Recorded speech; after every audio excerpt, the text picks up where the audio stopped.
Кашлица, болки во грлото, бронхитис и проблеми со уринарните патишта. Ова се најчестите здравствени проблеми на кои се жалат тетовци во овој период на годината. Проблем плюс е и намалениот имунитет кај луѓето, а голем дел од посетителите во билните аптеки низ градот се жалат и на гребење во грлото, зашто како виновник го посочуваат загадениот воздух и густата магла. Овој период во годината највише се жалат на кашлица, на настинка, значи астма, бронхит. Овој дел е највише застапено тоа. Кај нас моментално највише иде, значи, чајот за астма и бронхит и чајот за имунитет. Имунитетот е намален, значи, кај граѓаните. Поради ладното време и ниските температури, исто така се има проблеми и со уринарниот трак. Значи, тука се чајат за бубрези, чајат за простата, што се троше исто така доста, значи, овој период. Поради загадениот воздух и маглата, во Тетово моментално како што е, исто така се жалат за болка во грлото. Кај нас најчесто иде тогаш бел слез, бозел, тегавец и што е миксот за чај за бронхит.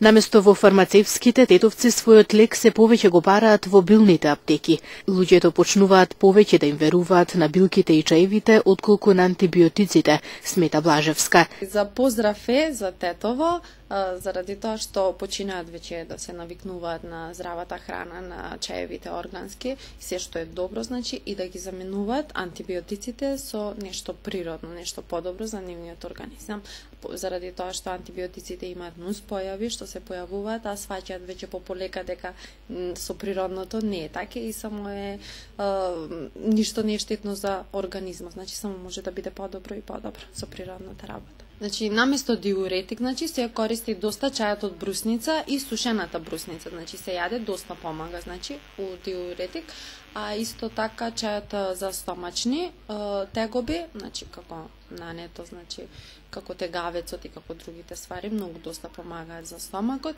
и палиспетот, исто така тие се капсули на природна база за простатата, се многу добри, значи, место апчиња си ги заменуваат со нешто природно и се премногу задоволни.